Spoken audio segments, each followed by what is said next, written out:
ये विषय थोड़ा कथा से हट जाएगा। आप ये ना कहना कि महाराज जी कथा नहीं सुना रहे, ये क्या सुना रहे हैं।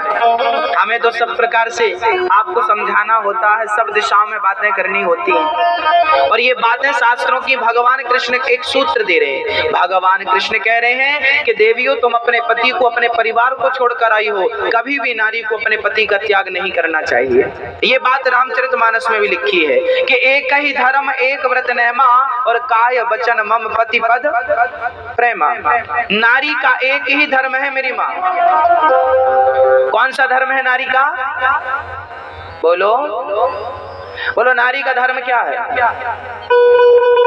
नारी का एक ही धर्म है पतिव्रता, पातिव्रत धर्म। क्या बोलते हैं इसको? पातिव्रत। क्या बोलते हैं? पातिव्रत धर्म है। नारी का एक ही धर्म होता है कि पति कैसा भी हो, अंधा हो, लंगड़ा हो, बहरा हो, अंध बहिर क्रोधी यति दीना, ऐसा हूँ पति कर किए अपमाना, नारी पाव जमपुर दुख नाना। ये अनुसुईया जी माता सीता को समझा रही है। सोचिए, सीता जैसी नारियों को, सीता जैसी पवित्र नारी को मां अनुसुईया ने पातिव्रत धर्म का उपदेश दिया है। यही पातिव्रत धर्म का उपदेश आज हम आपको देने जा रहे हैं। नारियों का एक ही धर्म है, एक ही धर्म एक व्रत नेमा, काय वचन मम पति पद प्रेमा। नारी कैसे भी हो, पति कैसा भी हो, नारी को अपने पति की सेवा करनी चाहिए। पति क्या होता है मेरी माँ, बताओ क्या होता है पति?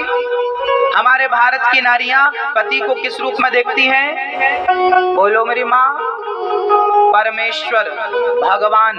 हमारे भारत में, पूरी दुनिया में केवल भारत एक ऐसा देश है जहां पत्नी अपने पति को भगवान देखती है। क्या देखती हैं? भगवान। तो पति की सेवा। अच्छा, पातिव्रत, पतिव्रता नारी किसे कहते हैं बताओ? पतिव्रता नारी के लक्षण क्या हैं? मैं ये बताओ, पतिव्रता नारी के लक्षण क्या है? किसे कहते हैं पतिव्रता? भैया आप बताओ किसे कहते हैं? आप बताओ किसे कहते हैं? नारी हो पर यही नहीं पता पतिव्रता किसे कहते हैं। जब किसे कहते हैं यही नहीं पता तो राम जाने क्या हो,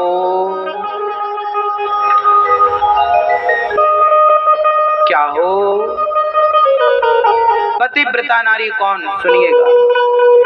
जो स्त्री अपने पति की हर आज्ञा को ईश्वर की आज्ञा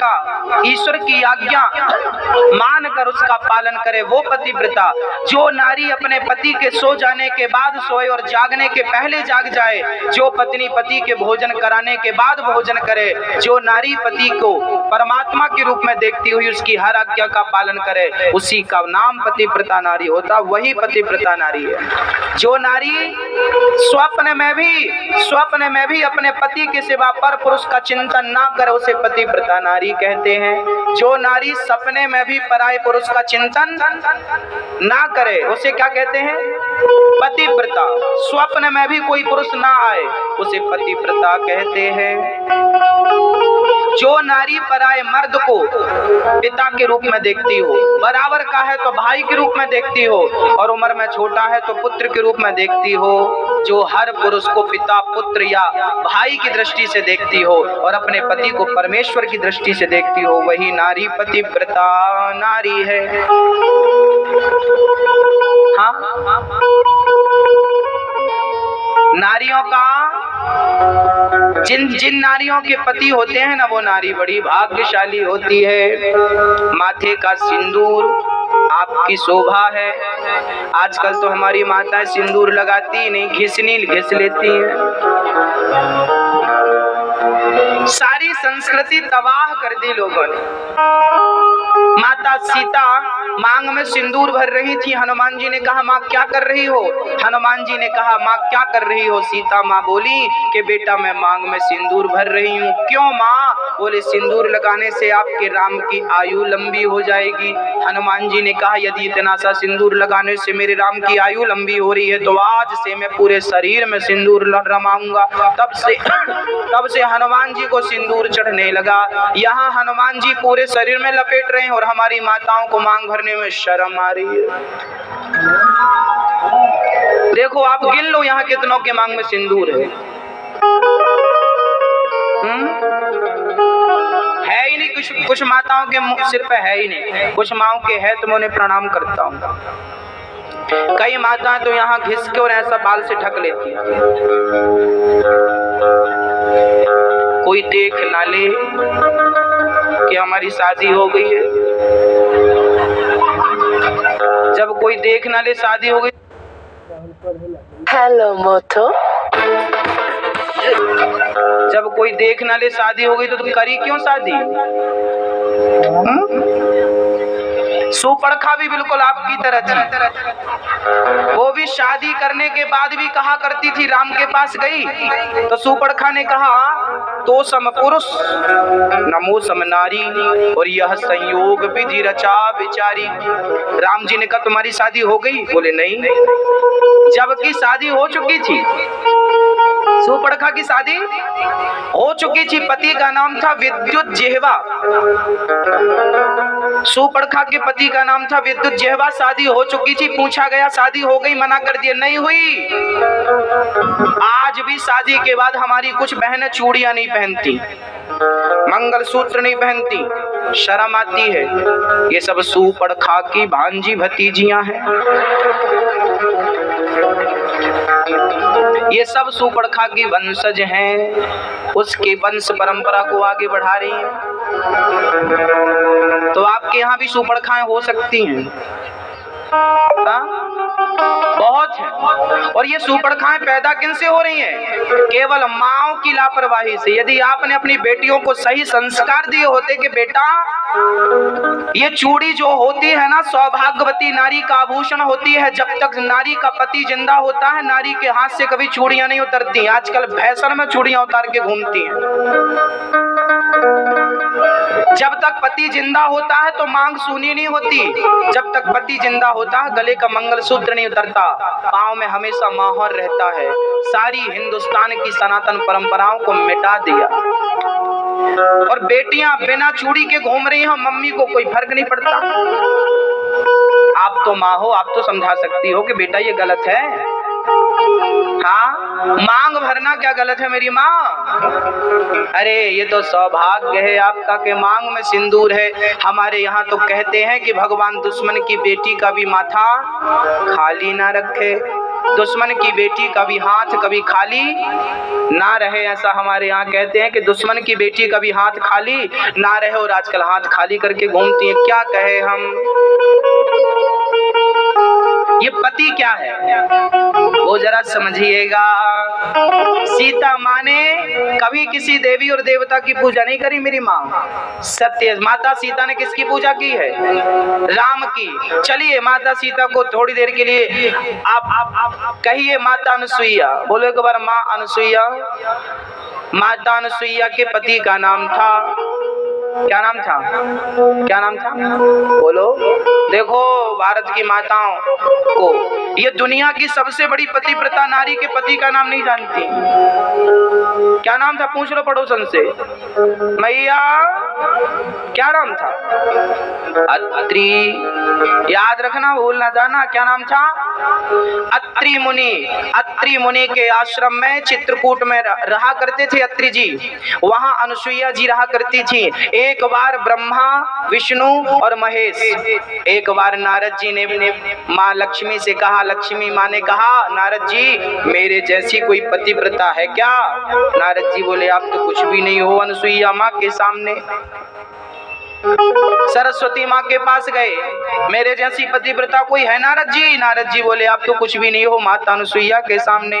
पार्वती के पास गए, पार्वती बोली मेरी जैसी पतिव्रता है कोई? नारद जी बोले आप तो कुछ भी नहीं हो माता अनुसुईया के सामने।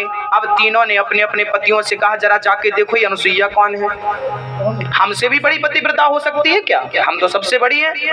ब्रह्मा विष्णु को पठाया जाओ परीक्षा लेने, तो ब्रह्मा विष्णु महेश पंडित जी बन के गए, ब्राह्मण बन के गए। माता अनुसुईया के द्वारे पे माँ भिक्षाम देही, भीख दे दो। अनुसुईया जी निकली, आओ महाराज जी बैठो। संत जी बोले, ब्राह्मण बोल ब्रह्मा विष्णु महेश बोले कि देखो देवी हमें भिक्षा दो, बड़ी भूख लगी है। तो अंदर से कंद मूल फल लेके आई माता अनुसुईया, जंगल में तो यही था, खाती सी खिलाती थी, कंद मूल फल लेके आई माता अनुसुईया। ब्रह्मा विष्णु महेश बोले कि हम कंद मूल फल आपकी भिक्षा तब लेंगे जब आप अपने सारे कपड़े उतार दोगी, आप निर्वस्त्र हो जाइए। माता अनुसुईया समझी, राम राम ये तो बड़ी अलग डिमांड है। यदि पतिव्रता नारी पराये मर्द के सामने निर्वस्त्र हो जाएगी तो उसका पतिव्रत धर्म मिट जाएगा। माता अनुसुईया अंदर से आई, अत्रि जी के कमंडल से पानी लिया, हाथ में जल लेकर कहा कि हे प्रभु यदि मैं सच्ची पतिव्रता हूँ तो ये तीनों पुरुष बच्चे बन जाएं। ब्रह्मा विष्णु महेश छोटे छोटे बच्चे बन गए। माँ ने दूध पिलाना शुरू कर दिया और 3 पालकी बनाई, 3 पलना रखे, तीनों पल्ले में माता अनुसुईया ने डाल दियो पालना, झूल रहे तीनों देव बन करके लालना। हाँ, आज जगत का पालनहारी ब्रह्मा विष्णु महेश आज झूला झूल रहे हैं किसके द्वार पे? पतिव्रता नारी के द्वार पर। किसके द्वार पे? पतिव्रता। देखो ये पतिव्रता नारी इतनी बड़ी शक्तिशाली होती है कि ब्रह्मा विष्णु महेश की भी चलती नहीं है, ये भी बच्चे बनते हैं और दूध पिलाती है माँ, इनको नहलाती है खिलाती है। महीने भर बाद जब तीनों देवियों ने कहा मेरे पति नहीं आए तो नारद जी बोले अब नहीं आएंगे, अब बच्चे बन गए, वो बड़े होंगे तो उनका दूसरा विवाह होगा, तुम्हारा पत्ता साफ। तीनों घबराई, सरस्वती जी, पार्वती जी और महालक्ष्मी माँ घबराई, दौड़ी दौड़ी अनुसुईया के पास गई, देखा तो 3 बच्चे खेल रहे थे घुटनों के बल। अब तीनों ने माँ अनुसुईया से कहा माँ हमें क्षमा कर दो। अनुसुईया जी बोली आपने गलती क्या की है? बोले हमारा पति लौटा दो। अनुसुईया जी बोली तुम्हारा पति? कहाँ तुम्हारा पति? बोले यहाँ आपके द्वार पे आए थे हमारे तीनों जो पुरुष आए थे वो हमारी पति हैं, हम शिवानी हैं। हम शिवानी मतलब पार्वती, ये पार्वती और ये सरस्वती और ये लक्ष्मी, तीनों हम ये हैं। अब तो माँ अनुसुईया समझ गई कि इन तीनों के पति यहाँ आए थे। तो माँ अनुसुईया बोली तीनों के पति ये खेल रहे हैं, ले जाओ। अब गोद में लेके जाए पति को, बड़ी परेशानी कैसे। अनुसुईया जी बोली यदि तुम पतिव्रता हो तो पहचान लो अपने पति को। तीनों ने जोर लगा दिया, पति को पहचान ना सकी। तब माता अनुसुईया ने कहा कि तुम कैसी पतिव्रता हो, पति को नहीं पहचान सकी? तो तीनों का जो अहंकार था पतिव्रता का वो तो समाप्त हो गया। बाद में चरणों में गिरी तो माँ अनुसुईया ने तीनों पे फिर जल डाला कि यदि मैं सच्ची पतिव्रता हूँ तो ये तीनों जैसे थे वैसे हो जाएं। ब्रह्मा विष्णु महेश ज्यों के त्यों हो गए। ब्रह्मा विष्णु महेश तीनों ने माता अनुसुईया के चरणों में प्रणाम किया और वहां से विदा हुई। ये पतिव्रता नारी का धर्म का ये देखिए ये शक्ति है। आप अपने आप को क्या समझते हो माँ? आप बहुत बड़ी शक्तिशाली हो। आप किसी को आंख उठाकर देख लोगी ना भस्म हो जाएगा वो। केवल पतिव्रता तो बनो, आप शक्ति हो। शक्ति तुम पैदा होती देवी होती हो। नारी को देवी कहा जाता, पुरुषों को देवता नहीं कहा जाता।